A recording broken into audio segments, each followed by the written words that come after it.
It just shows that because I'm not glad it's Just in case. they're going to say, what's your best? I didn't see it in the office. Anybody else still waiting? Yeah. Should kick off at 6 already.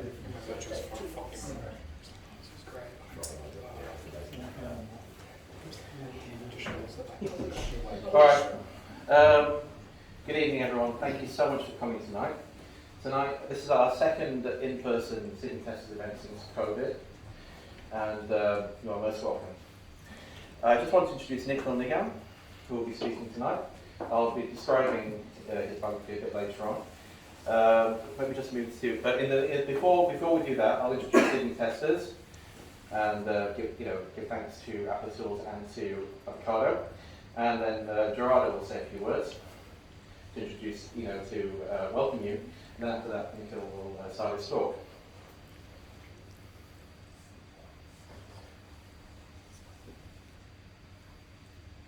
Sorry, just to say, if you do like live tweeting at events, it's always, it's quite popular these days. We are at Sydney Testers, and hashtag SYDNN. So this is how, as I said, this is what's going to happen. We're running about 15 minutes late, so there'll be introductions by myself and Gerardo for about 5 minutes, and then Nikhil will start. There'll be a Q&A session after his talk for about 10-15 minutes, and after there'll be networking, and if people are keen afterwards, we'll go have a drink somewhere. So who are Sydney Testers? We're a group of volunteers with a focus on improving testing in Sydney. We've been around for several years now. We organise monthly talks, socials and other events for the Sydney testing community. Most of them are in person, however the last couple of years are online apart from the last two. We have a wide range of local international speakers, including Michael Bolton, James Bark, Zoe Tibbett, Sam Conley, Baz Dijkstra, Fish Koo, Richard Bradshaw, Jean Ann Harrison, Matt Sanson Rutherford, Rich Rogers, Stephanie Russell, Josh, who also did the panel discussion last month, and Nikhil, who's doing it today. And if you want to get involved, we are looking for people to help us run events and for people to take roles in our exec committee. Please get in touch with us, or please have a chat with us afterwards. Tonight's speaker is Nikhil Nigam, works for Applitools. He's a pre-sales and sales professional, a background in engineering, business administration, 15 years in architect and design and developing software solutions for various organisations, including Westpac, Fuji, Xerox, PwC, PricewaterhouseCoopers, Chevron, and others in Australia. He works as head of pre-sales APAC at Applitools, working with IT teams from diverse backgrounds. His experience is helping customers achieve digital transformation goals by modernising their software development and testing practices. Thank you. And Nikhil, thank you for speaking tonight. Also, I want to thank Applitools for offering Nikhil, and Avocado as well for offering the venue and putting the food on for us, and it's been wonderful, helping us prepare for this event. In view of that, I'd just like Gerardo to say a few words. You don't have to hold it. I always wanted to be on Voice. Hi, thank you. Welcome to Avocado and to Sydney Testers Meetup. I think it's very important that we start getting back into live events.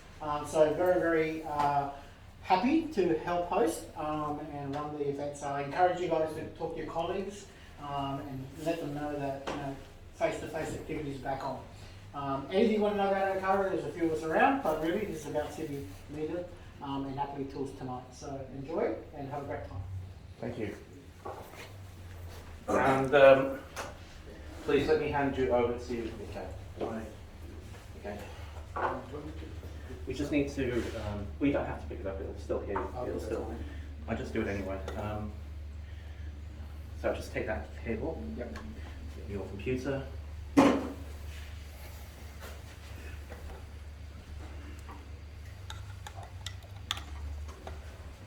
you go. I'll take a seat somewhere. All right, thank you. Thanks for having us, and I have a couple of other team members, Satish and Sarup. Please raise your hand, give a hi, shout out. We're a small team in the APAC, and obviously I'll go through today's agenda first, and then followed by what talking about Applitools and the solution, what it's about even, and showing you a couple of demos. So first up, I guess before go to the next slide. So before I just jump into showing the presentation, am I audible properly to everyone? I don't think I need any mic or anything. But just in case, if anything is unclear, just ask me to stop down or slow down. So I rate myself as a problem solver and a technology enthusiast. I'm not a geek, and neither am I a nerd. However, I think since the beginning, the inception of everyone, I was inspired by my dad, who was a doctor himself. So I think that whole natural problem-solving skill is something that I have adored for years, and bought into this whole, how I went into the science and to do the computer science, doing masters, and then so I've always been related to IT, and as Paul already introduced, I've worked for several organizations in Australia. Started off my career with Westpac, and then worked with a number of different organizations here. So I have played a role on testers. I've been a tester, I've been a developer, I've been an architect, now working in sales. And that has given me a good depth of knowledge around how does the whole application development process work, and where is the scope of improvement, and what is the next stage where we are going in with respect to improving that or expediting the whole delivery process, because I believe everyone in the room would have gone through some sort of a IT development process where they would be stuck, or they would be thinking, oh, we are not able to release faster, there's a lot of demand from the product side or the customer side. And so that's what we are going to talk about. Coincidentally, today is also a day where, actually the same day where I lost my father last year, so due to COVID, but it's kind of an ode to him as well. So thank you for coming in and listening to me. Right. So I believe, I've been a developer for a number of years, and more than ever, I think last few years, I've seen the amount of development pace that has picked up, the digital transformations that each organization has picked up, has actually quadrupled, and it's actually increasing at a very rapid pace as well. Now, what's happening here is that while we want to deliver the softwares, which is mostly an identity for every organization, nearly, even COVID has proved that as well, that everyone wants to be just digital, and that's their business model, go to business model. They would want a quality release to be there, because earlier when we used to develop software, release software, it was all about enabling the customers to do things easily.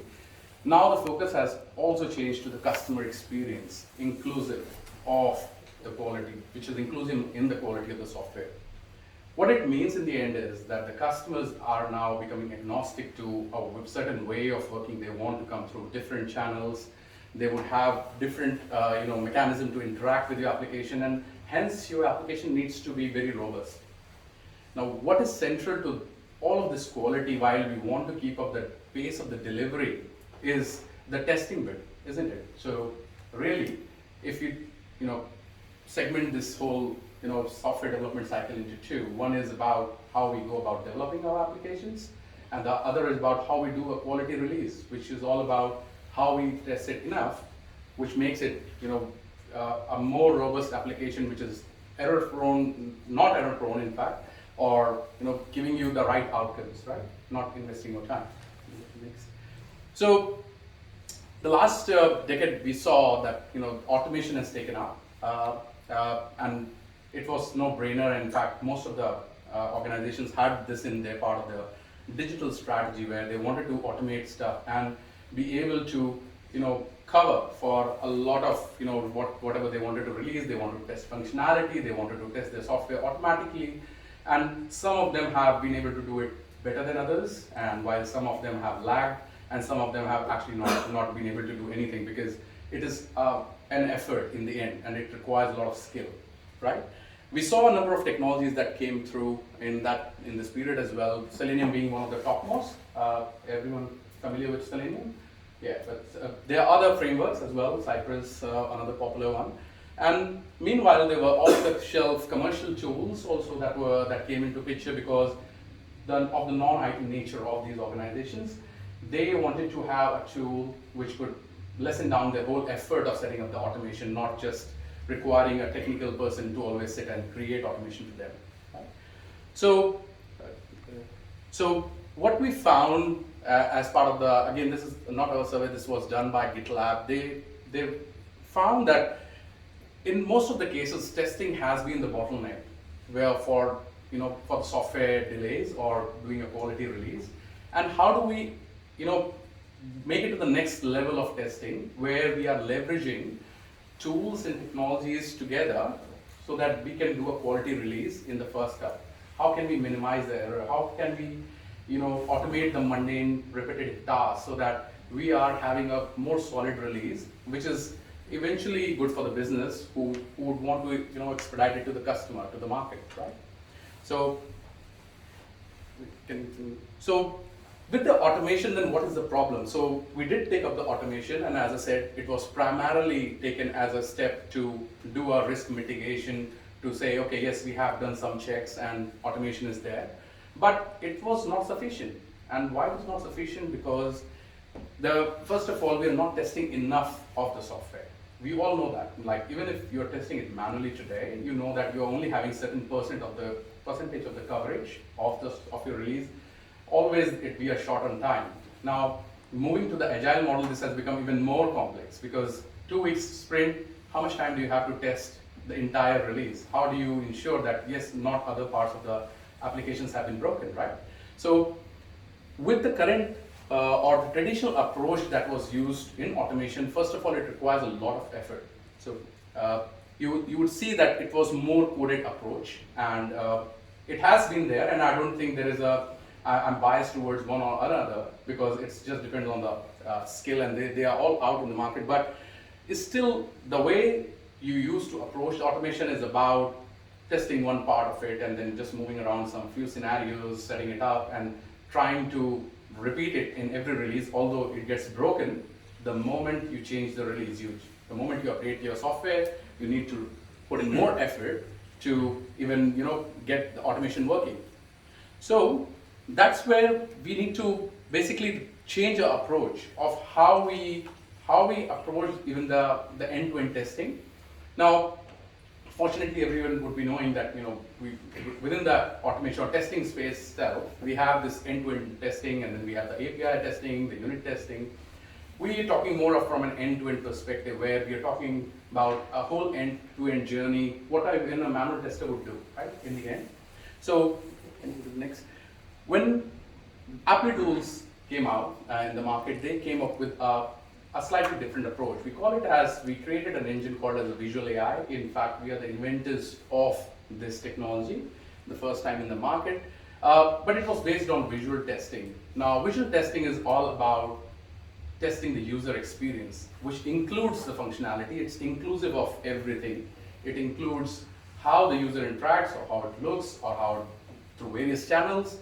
And this engine, the AI, was the first implementation of visual testing, the implementation of AI in the visual testing space. So then, what is visual AI? Next one. So it is basically, when you sort of have an application, most of the applications have a user interface, and to test that user interface, we want to be able to test it more accurately through the AI, and that's what the visual AI is built for. Now, it is not just about to compare some screen to another screen to say, okay, yes, there's a color match or not color match. It is also, it's a machine learning, it's a deep neural network that has been set up on our side, which we have exposed to the customer, which is constantly learning for the last 9-10 years we have been in the market, and something that is ready to use out of the box. And this complex, network of algorithms that is running is basically evaluating everything on the user interface eventually, which will allow you to test your application in a more robust way.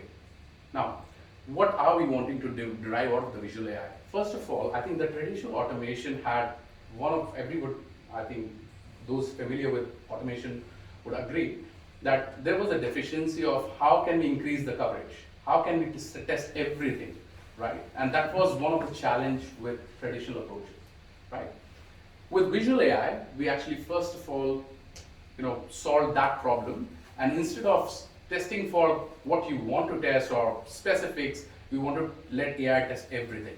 And that's why the AI is so hugely successful, because first of all, it's the most accurate form of testing. It doesn't have any false positives. And the second is that it's able to test every part of the page, everything that the user sees, irrespective of whether you need to be you are calling to test it or not calling to test it. Now, what is the benefit? The benefit is that you will be able to find more issues upfront. If there are regression issues, if there are issues in one particular segment causing more issues in other segments, we have seen that in a lot of software releases, that would be known upfront, right? And that's what the AI or the visual AI enables you. So in the end, it is a machine learning implementation of a ML and a deep learning algorithms that have been put into a neural network, and that has been exposed to the end user through our platform, right?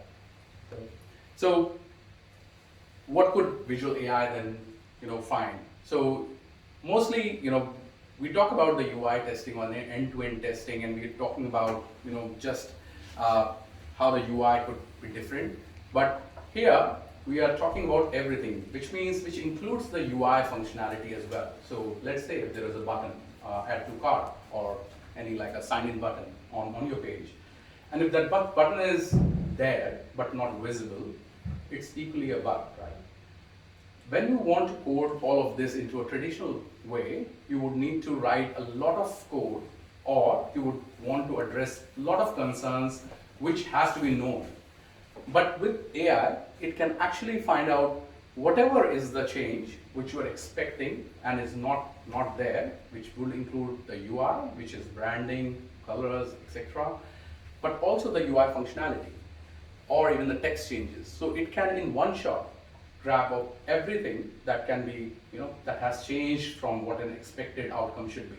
And this means that you're able to find more bugs upfront, and we'll have a more quality release eventually if you know what are the issues that are cropping up, right? So now, apart from that, it's not just that the AI can tackle for what is expected outcomes. It can also tackle the dynamic changes. So your page is dynamic. You have dynamic data appearing there, and there are figures that are changing. So it is smart enough to know that what is actually a dynamic data, and not comparing for those, or showing you that that's not a difference. Now, having that sort of a visual validation where you know that, okay, there are only there are no false positives, only the meaningful bugs have been caught, is what a quality testing tool should do. We should only point you to the things that are relevant for the end user, not something which is irrelevant or not meaningful for your test, right? So it can handle the dynamic content and the shifting content as well. So if you see that your application is constantly changing, there are templates, there are data which is basically shifting content, it will be able to handle that as well. So you know that you're only looking for the meaningful things that have changed, and where it could just point to what the things that you can eventually fix as well. And further, with visual AI, we have also another capability which a lot of developers really like, and I myself being a developer at one point of time, I really like, is that we can even reverse engineer into your application, tell you that why a certain issue can happen. So it has a feature to simplify the bug solving through root cause analysis. So it can dive into your application, find out, okay, yes, this is why the problem is, and that will allow your developers to fix these issues a little bit faster. So these are more on the UI issues though, but it still has the capability to do so. Now, visual AI itself, when we develop, it is kind of a technology agnostic. It is not stitched to a particular framework. It is not stitched to a particular language, or you have to adhere to Java or to C# or to any other framework of type Selenium. What we in fact did was we enabled it for all. So whatever are the tools available in the market, we can actually integrate visual AI with all of them. Now, for today's purpose, I thought why not talk about how do we enable this for codeless testing? And why the subject of codeless testing? Because we've seen that a lot of non-IT based organizations have been trying to pull up their socks to have an automation in place, because obviously everybody understands that it is kind of necessary now to go even faster, but they don't necessarily have the skill or the time to set up everything, and they want a more commercial solution to take up that automation effort and simplify it for them. So what I want to talk, even though we are able to solve it for any framework out in there in the market, and we can demonstrate that in a separate, or we can have a chat about that separately, what I'm going to talk about today is a more of a codeless solution. So codeless solutions in the market exist for a good reason. They have a market in everywhere, and we have seen in Asia Pacific specifically, we have tools like Tricentis Tosca, if anyone heard about it before, right? Selenium ID is another record and playback tool. Catalan Studio is another one. The Test Complete, Test Project, and Test IM is being the new one in the market, which is kind of Tricentis owned as well now. They have just taken over. So these codeless tools, again, promise you on the scripting side, they lessen your whole effort of setting up the automation. How do you navigate into an application, create a script which can be rerun without having the coding knowledge? That's what they promise, right? But the same problems still exist. How do you increase the code coverage? How do you ensure that all the parts of the applications are tested in one shot? And that's where we think that when I was looking into the codeless testing and combining the AI capabilities, I found that there is a solution that could work together. That could even enhance the whole capability of codeless testing and make it more robust, which means that you are using the AI, which I just talked about, along with these codeless tools, and being able to test, in fact, the entire application without much effort, right? Now, one bit I didn't talk about from an AI point is that we also have the capability to test it on various environments. We call it as everybody's familiar with cross-browser testing. In our world, we call it as ultra-fast grid. It's a product. However, it's where the AI can also parallelly test on devices and browsers together. Because today, as I said, it's not just about UI testing. It's about user experience, which means that we need to be more inclusive of all the different gamut of different devices, browsers, wherever the customer interacts with the application, and we have to be testing for those. And how do we simplify this whole testing approach into more digestible chunks which can be easily maintained? Because a problem with automation has always been, how do you not even just create automation, you just maintain it, and how do you keep up pace with it, right? There's a lot of effort and money which is spent in the end to update or keep updating the automation itself so that you can keep running the business. Otherwise, the ROI is never realized, right? And that's where a lot of companies fail to do automation. Then they revert to their old techniques and go back to manual testing, because I think that's a more solid approach for them. So today, what I want to do is I actually prepared for a live demo. Then I realized maybe I had recorded this for you guys. So here I am demoing a Tosca integration which just developed with the AI to show you how we can just leverage a codeless tool, and this is the same principle that will be applied for other tools as well. I just thought Tosca is one of the popular ones, so I just chose it. Hello. And how we can leverage the AI, and not just the AI, also doing the cross-browser testing along with it. Now this means that along the way you are testing your application, different flows, happy flows, negative flows. You're also testing the interaction of your application with the customer, as the customer would see it. Because the AI mimics the human eye, and it looks at everything like a human eye would do.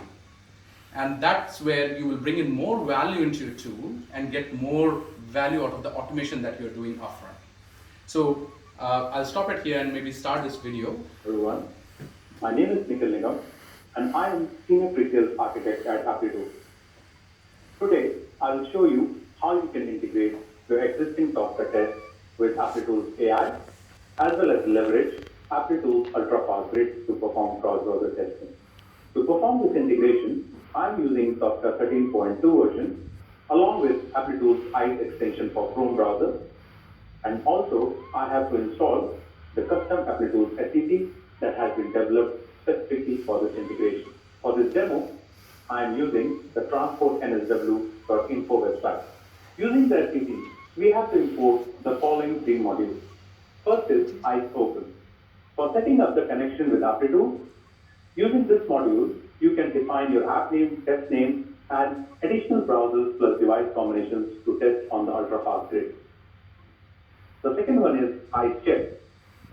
This is to perform the UI test on a given page. This module can take region or full page screenshots of your page. The last one is IceClose. This is to close the Applitools test as well as publish the test results. Now, I have pre-recorded my automated test using Tosca, where I am navigating to the home page and then going to regions page, followed by the live traffic page in my test flow. For this test case, the test configuration will be as per shown on the screen. Note that you need to update your API key as well as the Applitools Cloud URL. Going back to the test case, as you can see, I have just included Applitools modules in my recorded test flow. Here, I am providing the app name, test name, browsers, and other configurations. Thus, I have included one IceOpen and IceClose at the start and end respectively, and based on my navigation, I have included IceCheck and my test is ready to run. Now we will run the test case as usual on Tosca. As part of this test, Applitools module will send details to the AI, where the test will be performed and results returned at the end of Tosca test. If you go to Applitools dashboard, you will see that the latest run has been compared with the baseline, and Applitools is able to report on the UI bugs on each screen. You will also notice that based on the environment configurations provided, Applitools ultra-fast grid automatically shows each page in different viewports for browsers and devices. Thus, you can perform seamless cross-browser testing without any additional infrastructure or tools. I hope this video helped you to understand the current software integration with Applitools ultra-fast grid. If you have any further queries, you can email to Nikhil. So, the key takeaway here is that we have a Codeless tool, and how can we simply leverage AI into it? And for that, we actually worked together and with my scientist team, and we came up with a solution which is very softly digestible and easily integrable. As I said, three modules just simply import into your any flow, and that would enable the AI to test your screens along your test flows. And that would be it. And that's been already used by some of the customers that we have. Now, this simple solution is also extendable to other Codeless tools as well. We have got those, as I said, with TestIM, with Test Project, and other tools. And we look for, Selenium ID being one of the free tools, even if somebody wants to give it a try. So again, the point here is, how do we increase the code coverage? How we increase the entire coverage of testing the application and doing it at a more robust speed, and also testing it cross environments altogether without you having infrastructure in place. You don't need to own that infrastructure. It is being owned by the Applitools side, and you're just leveraging the whole thing together into your flows, which makes it more easily maintainable as well in the end, right? Now, I'll come back to the questions if you have on Codeless testing, but I wanted to extend that as well. I thought when I was thinking about this session, I was thinking, what else could we automate with Codeless testing, which is something that most of the organizations are doing, but maybe not doing that well. Again, this based on our market research and the customers that we interact, we found that document testing is another use case which has been there with a lot of banks, specifically insurance companies alike. They all of them nearly doing it, but none of them have a more complete solution, or either doing manually or because of the effort involved. So I thought how we can again extend the whole visual AI into a more codeless solution for testing the documents, right? So if we have to do a document testing, what will we require in the end? First of all, we want to validate the output document, isn't it? The other would be, I want it to be more accurate and reliable testing, which means that I'm testing for what is exactly I want a document output to be. I would also want it to be, done in a codeless way, rather than me setting up a whole framework around it and having a whole more sophisticated frameworks to be working. It can be codeless as well. We should be able to integrate with other frameworks. So if required, you have your automation in place, you want to integrate, you can integrate that codeless piece with a coded framework in the end, which makes your whole story or your whole automation more complete. And also along the lines, we should be able to test for dynamic data assertions, which means that, let's say if you're running 1,000 PDFs on different customers' data, which is a bank statement, you would know that different outputs will have different data, and how do you want to check, okay, what if the data is correct or not? In the end, your document needs to be validated because it's an important contract that's going out to the customers, right? So, given that sort of a requirement in mind, and what we found with talking to a number of customers in Asia Pacific across the world as well, we sort of came up with a more inclusive PDF testing solution, which is codeless in the end, and which can be integrated with the framework. So, do you want to go to the next one? Here is a demo of the same thing, a PDF testing solution, and how would it work with the AI.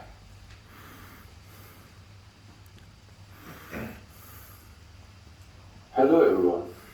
In this edition, I'm going to show you how to completely automate PDF testing use case with Applitools. For those who are new to Applitools, Applitools is a visual AI-based end-to-end testing platform that can be used to automate a number of use cases ranging from web testing, mobile testing, responsive designs, functional testing, and any use case requiring automation of UI testing. Automated verification of PDFs has traditionally been a challenging task in automation. Due to this, teams would often go for automating the UI but leaving the PDF testing in manual hands, which is error-prone. At Applitools, we believe in continuous innovation and achieving the impossible. Applitools PDF Tester is a codeless utility which allows you to automate the PDF testing of small or large documents using visual AI, and also allows validation of dynamic content in a page or a region across the page. This is a 2 pages PDF document, and we will test the entire document with also validation of content across the pages. Let's look at the test creation first. On my screen is the job config file, which needs to be created for each unique test. It is a simple XML format that can be created manually or programmatically through a script. Here, you need to provide the path of the PDF, the name of the app, the name of the test batch, Applitools API key, the test type, and the data validations. You can also specify which pages from the PDF document need to be tested. Now, let's configure test for the sample PDF document. In this example, we will try to check if the text is present in a given page, although you can also validate text within a given region on the selected pages. Here in my job configuration for this PDF, as you can see, it is very simple to provide the inputs based on the PDF document. Now, you can simply run this utility over the command line or integrate with another framework or program of your choice. Now, let's look at the test execution. As you notice, the program uses the respective job XML to run the PDF test case. Once the test is run, as always, Applitools AI will create a baseline, and then any following runs of the same test will compare against the baseline version. Logging in to the Applitools dashboard, you can see the baselines have been created in the first run. And any subsequent runs will compare against these baselines and highlight for the changes. If you go back to the command line, you will also notice that the validation have been tested on the page and results published. This result can be consumed by the automation framework to further prepare a report. Thus, you can see that we can fully automate testing of both content and layout of PDF documents, which will help ensure the accuracy of output PDFs. We can cover a number of different PDF tests using this utility. I hope You have liked this tool and you can get in touch with us if you want to know more. Thank you. Great. So there are a couple of bits that are left out and since has been enhanced because this has been there for a bit, is that we are able to actually integrate this sort of a PDF testing solution with any sort of even programmable framework, which allows you to, again, do a more complete end-to-end test. So for example, if you're trying to start from a login and end up in a document, you would want to be able to test the entire automation which is more complete from an end-to-end perspective and something that you can even easily stitch it up. We have options for that we can later discuss. So a PDF solution is and a codeless solution which could basically leverage the AI is really what we wanted to bring to the front today. And what we have seen really as benefits of this with organizations that we have been so far working, and we have been getting a good traction for all these years, is that the quality engineers, they are spending a bit more, their time is being utilized more efficiently in setting up things which are more robust. In the end, the whole goal of automation or test is to risk mitigation, but you don't want to spend that time in redoing the work again and again rather than doing the actual testing. You want something which is more reliable, which is more easily to, something which is more maintainable as well, because we see that a lot of workload is around maintenance and is one of the particular reason why the ROI fails for most of the organization. Even for the developers, we have seen that they can also leverage the same AI into if they are trying to shift left or they are trying to propose developers-based testing, although I know that developers hate testing. Even then, I feel this has got a scope for everyone of the, even the developers to want to include it in their own testing cycles. Eventually, there is an impact for the business to really release faster with a more accurate and a more tested application where they could see more potential benefits rather than having more issues or customer reporting more problems. And that's where we've seen, the organizations that we work with today getting a lot of benefit. We work with some of the best organizations across the globe and even in the APAC, and nearly all of them have used Applitools in their own respect. There are so many use cases. Today only I talked about a codeless use case, but there are so many use cases around how you can use the same technology doing the mobile testing or doing a web testing or doing other sort of accessibility testing. That's all what visual AI can deliver. It's just depending on what exactly you're looking out from your automation and how you can even leverage. So we have got solutions for all of those, and I thought maybe for today's talk, the codeless would be one aspect that can be shown. So with that, I guess I would close my presentation, and hopefully we can open for the questions. Thank you.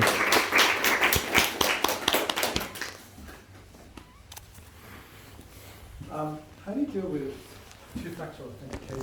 Any methodologies for that?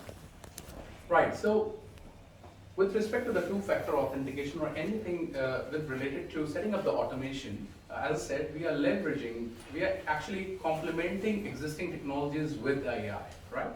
I showed you a codeless technology which can complement AI into it, which will enhance the entire user experience testing, even the whole functional testing aspect as well. So it's not that we are trying to take up the frameworks or give a framework to you. Whatever the organizations are already using, we simply embed on it. Now the thing here is that in your current automation, you'll be running that in-house, isn't it? Hence, those automation frameworks or the tools will be capable enough to handle these sort of two-factor authentication, etc. But it's not something that Applitools really need to take it, because we are not getting into the environment of the customers or their tools to touch it for two-factor, things like those. So you rely on the framework to handle this? Absolutely. Okay. Of all the things I wanted AI to do was to look at the mobile phone, put the number on the screen. That would be the best thing to do. Surely we'll get there. Next release? Great. I'll check to Satish. Satish is one who can get it done. We'll do our best. Good. The pipeline. So I just have a quick question. In terms of the web page, do you actually look at the structure of the page, or is it just the visual? You just want to. The whole structure of the page, yes. So the HTML, JavaScript. Absolutely, you yes. look at that. We look at everything, Right. and that's the engine what the capability is for. So as we said, it's not just doing a comparison. I showed to you. Right. We can even reverse engineer to an extent to Yeah. say tell you where the problem is, Right. and that basically completes the feedback loop much more faster. Right. So we do. Yeah, Yeah. one more quick question. You did mention about test coverage. Yes. Is that something you measure, or is it just, I mean, how do you So- how do you define test coverage, or where does it come from? Sure. You want to answer?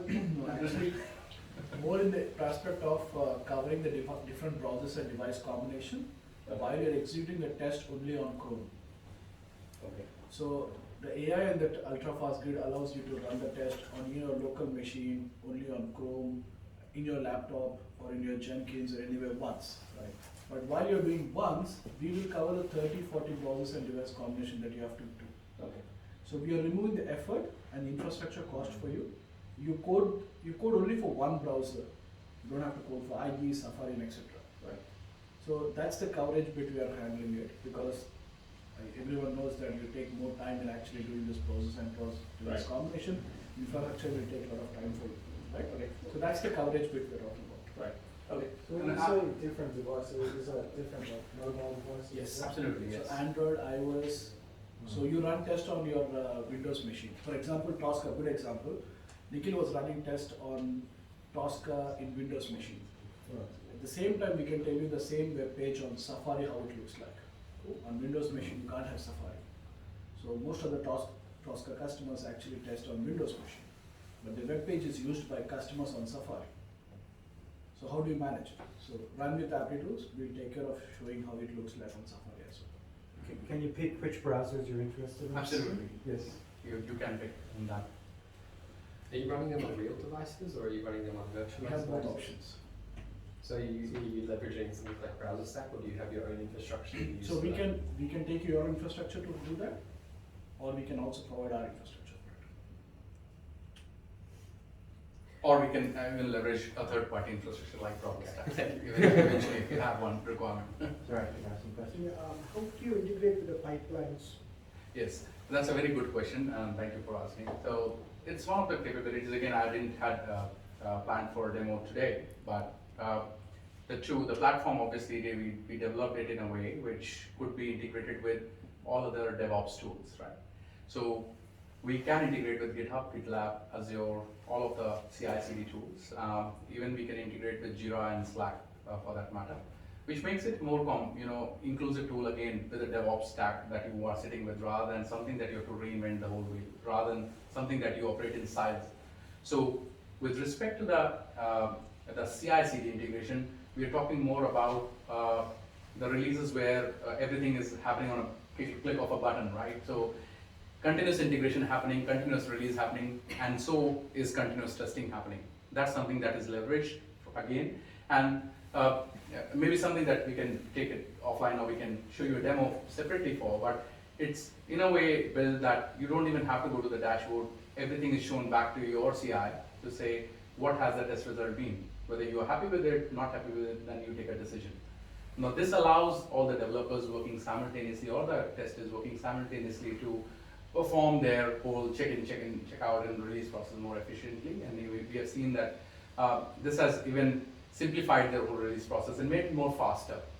See, the whole point of ultra-fast grid is not just only doing the cross-browser testing, but to do it at a very fast pace as well. If you're taking an equivalent of 4 hours, 5 hours of time doing that thing, we are shrinking it down to merely a minute's time, right? Few minutes, couple of minutes. And that's what you want with any release. You're doing a continuous integration, there is a continuous build process, and eventually there is a continuous testing process to loop you in, which will keep the pipeline flowing in the end. What you've said, it's very impressive. It seems very much kind of an enterprise solution in a way. Do you have examples of where you brought this into, say, small companies, or say startups, and how you've managed to integrate the tool with their systems?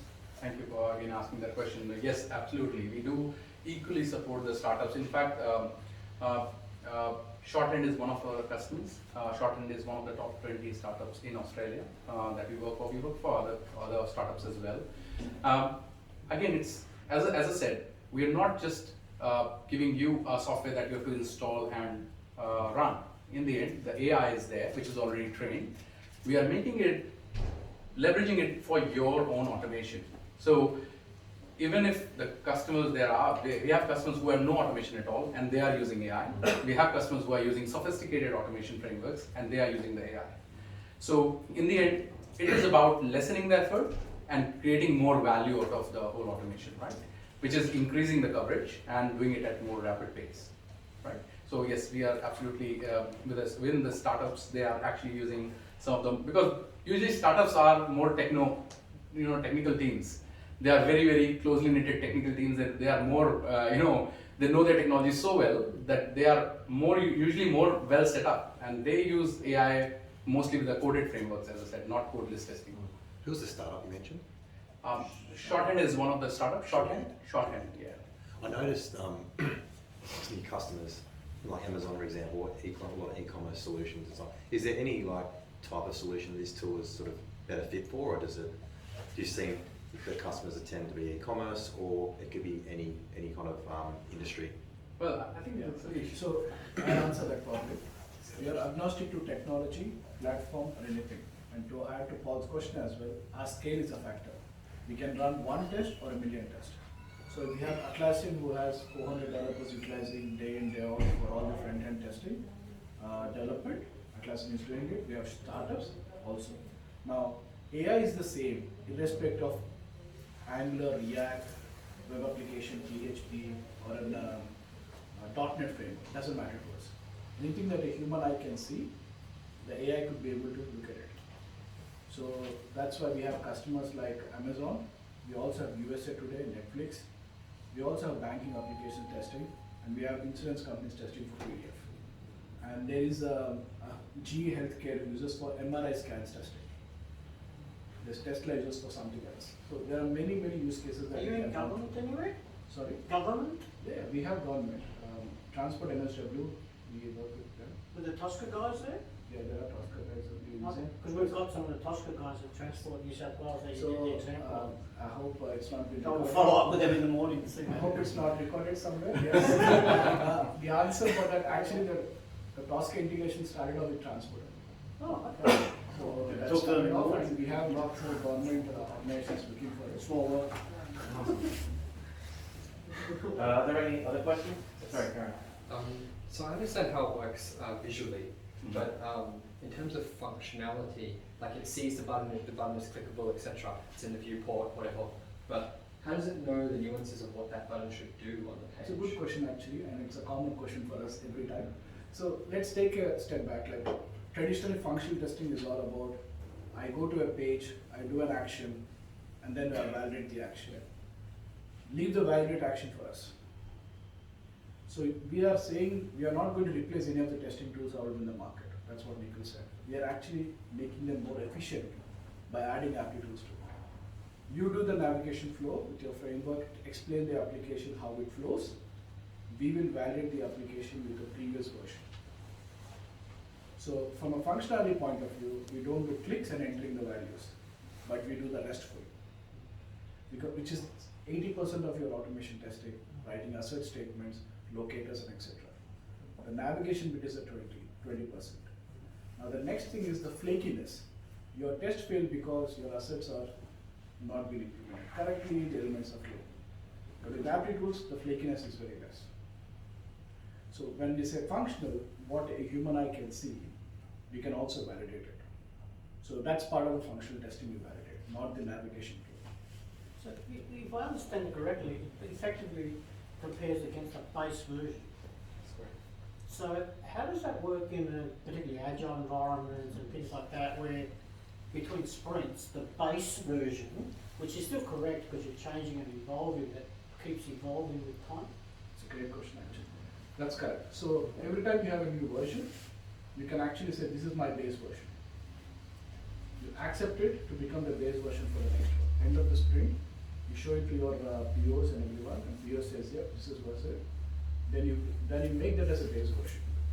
After the next sprint, I'll change it again because I'll add more functionality. Yeah, you can actually check with the previous version also. We have a history of it. But it'll be different and correctly different. So we have different branches option where you can actually maintain every sprint as a branch, Right. and you can actually validate it, or you can have multiple environments. So there's a whole process that's been set up into the Applitools Yeah. to utilize the AI in whatever way you want. Mm. Oh, because it'll be very valuable in a very stable environment. Absolutely. In those large companies, in those large stable environments, yeah. Well, broadly, this can be segregated into two parts. One is a BAU app, which is there, which is what you are referring to, and definitely to maintain those, because those systems are important. So you do those systems and you want to keep up to date, check that okay, there are even minor bug fixes, whatever development is happening, we have to keep. And there is a greenfield project on the other side, which is something you're setting up new. And the use cases for both of them actually, but slightly different. How we approach it is slightly different. It's more about how we put it together and more, how the team works with it rather than just the tool's capability itself. So with respect to the regression, we already know that we have got something and we want to check, and we are updating it as well. As Satish said, you have an option of simply by click of a button, update the baseline. So you know that yes, you have a working version, a reliable version, which the AI knows is the right piece. But with respect to the new greenfield projects, we can even work with prototypes. So if your designer is giving you a prototype to work with, which eventually a developer will produce an output, even there this can be used, and we have made it work for some organizations already. Cool. So that's sort of thing we can. So does that mean you can integrate with things like Figma? Absolutely. Or- Yes. Okay, right. Spot on. Yes. Thank you. So, the questions. Does Visual AI work with native applications? Yes. Okay, and is it possible for, excuse me, to try to sell like a free or evaluation version? Yes, you can. So if you simply head on to our website, applitools.com, there is a free trial account that you can create, although it gives you a bit very minimalistic, you can still get a feel of it, you can run the test, you can do it in your application in fact, but it has got because it's based on usages, so it just restricts you after certain tests that you can run. If you have a more broader use case, and just let me know or contact me, we can set up something where you can do a bit more evaluation. Thanks. Do you cover any non-functional testing, like the response time of certain things, features on the page? Not really, because this is, again, we are more into a visual testing space, and we are, as we said, we are all about everything that the user sees, right? But we're not testing how much time the application is taking to load, for example, or because that's local to the environment, isn't it, really? So your dev environment might take 5 minutes to load, and your UAT might take 1 minute to load, and that's something that is separate to what we are talking about testing from a UI functionality point of view, or end-to-end testing. So the soft answer is no, but again, it just depends on how you are creating. What are your NFRs really? What are those requirements? So is there any specific thing that comes to your mind? I guess you can compare, if you're comparing against the baseline, I guess you can probably do similar comparisons for non-functional performance as well. As I said, because the test itself is running locally on your system, you are in a better position to get that data automatically, right? We are sending it to the AI to test for more deeper, testing for the interface itself.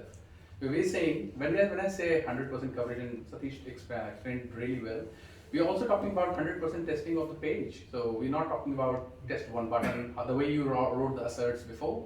We're saying leave that all out.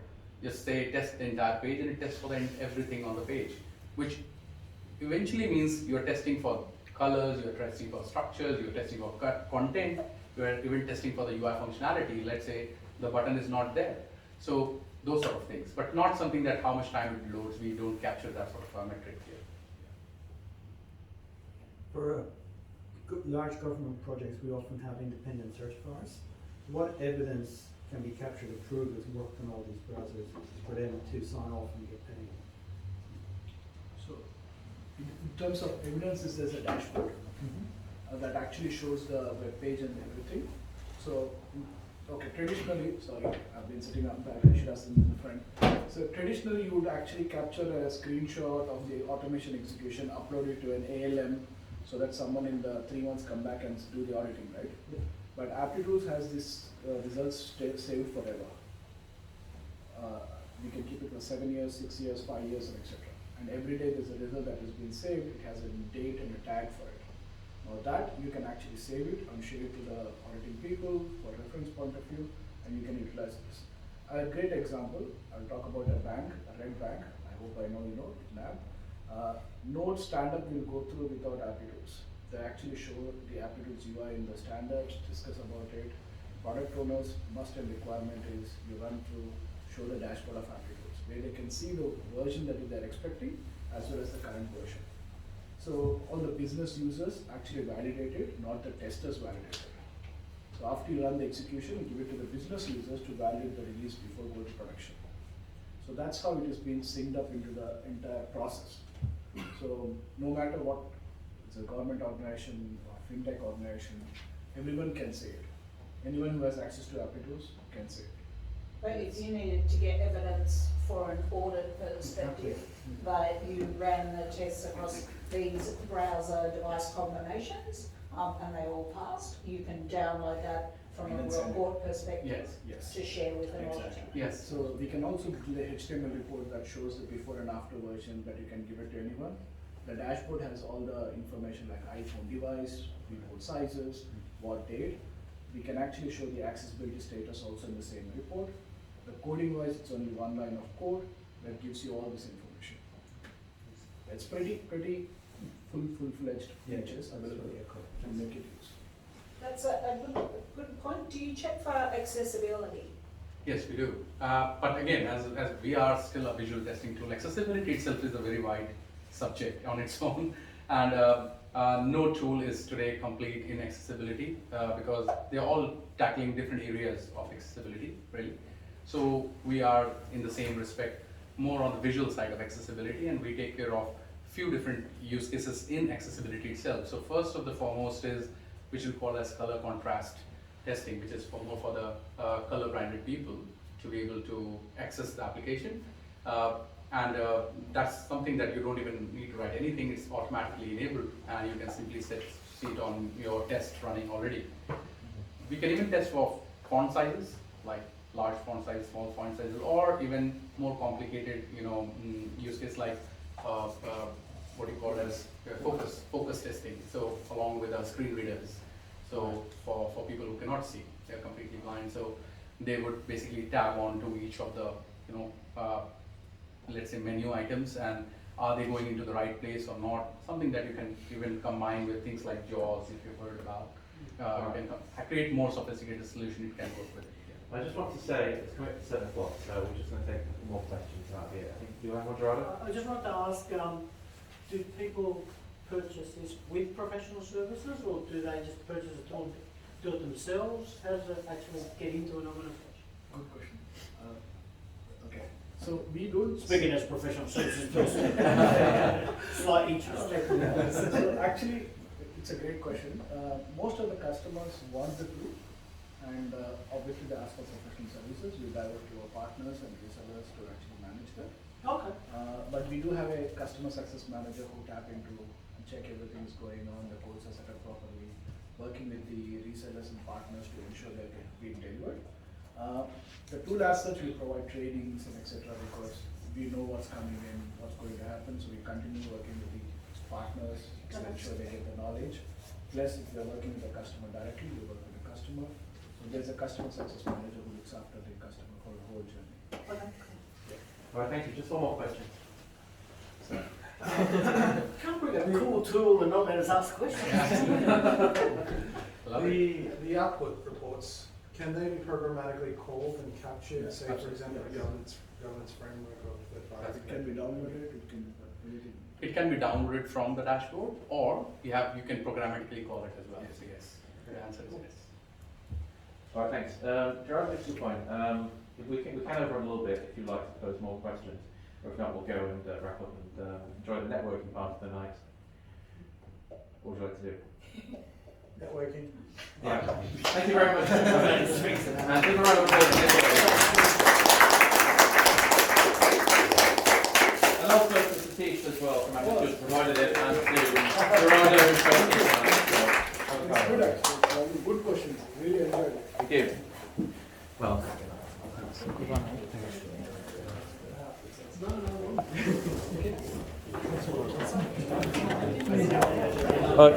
Thank you so much. That was really, really good.